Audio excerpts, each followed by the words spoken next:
with AI, obviously we had this one app, and now there are like multiple apps for every other use case that you can think of. Okay, and so how will the marketing change? Because then there was a time when you mentioned like they had 20 SEO writers, now they are two. They are two. Will that still be effective down the road as a tactic? So how will AI change this B2B marketing landscape?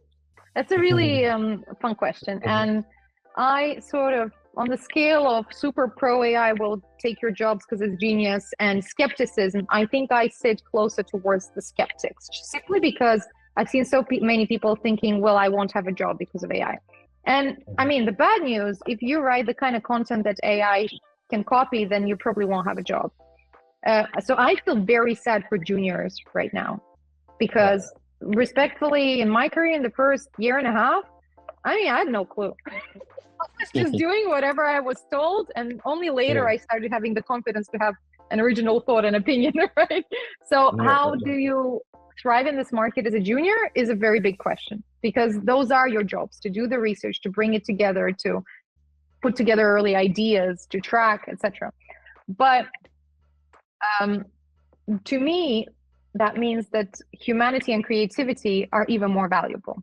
And I'll give you an example. I mean, I'm on LinkedIn. I post a few times a week, and I engage with other people's content. And I've started seeing posts written by AI where comments are also written by AI. So now we're all spending, like, my attention is being wasted on rubbish content followed by more rubbish content. And I mean, the irony of this is absolutely insane. I think people will respond even more to personality, humanity, tone of voice, provocation, things like, not dumb provocation for provocation's sake, but hey, here's an original thought. Or I use sarcasm a lot in my posts because I found that that's what works for somebody who looks like I do, right? A sarcastic man might be perceived differently to a sarcastic blonde woman, right? So it's very important to figure out what is your brand, right?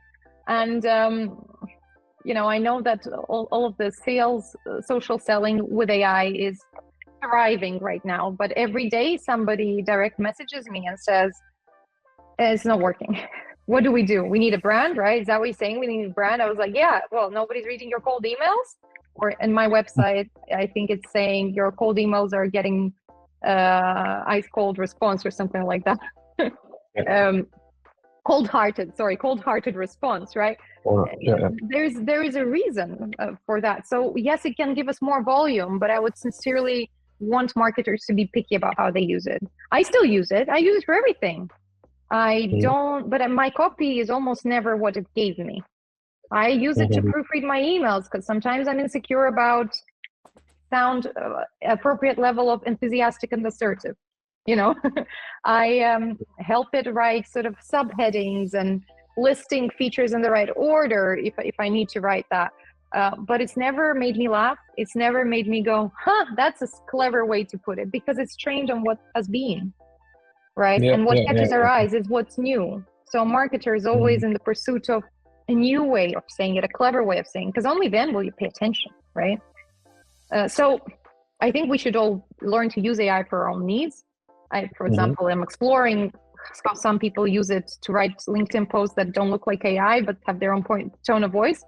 I haven't really understood if I believe that yet. I have my doubts, but you know, I'm open to it. It's just don't use AI to do your entire job. Then you're really terrible at your job.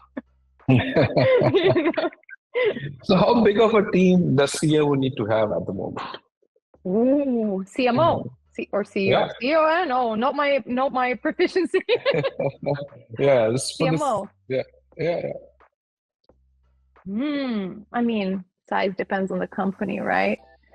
I've seen, it's really hard to tell, because sometimes I see excellent work from brands online, like 𝗂𝘶𝗄, for example, built themselves a huge brand on LinkedIn.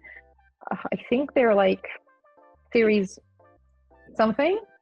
But I met the founder and he said, no, we're actually a very small team and we're just doing content because we thought it's kind of fun and it caught on, and it's now driving more than half of our pipeline. right? And they're not marketing people. I think there's one or two maybe, right? It's just the team decided that that's the core of their product that they're highlighting with the way they talk, and it works because their tone of voice is hilarious. It's all about dinosaurs. Kid you not. And they are a platform that allows you to somehow get to warmer leads, warmer revenue. So it's all about networking, but not for the numbers, but genuinity, right?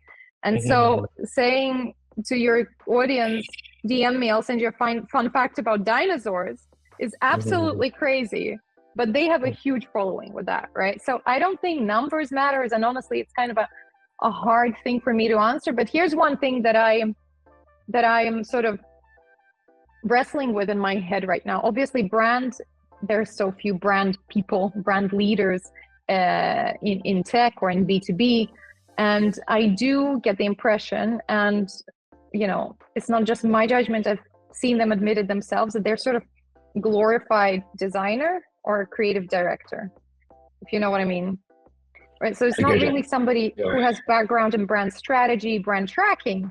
It's not a person who knows how to prove the value of brand. It's a person who knows aesthetics, which is a great skill, which I don't have.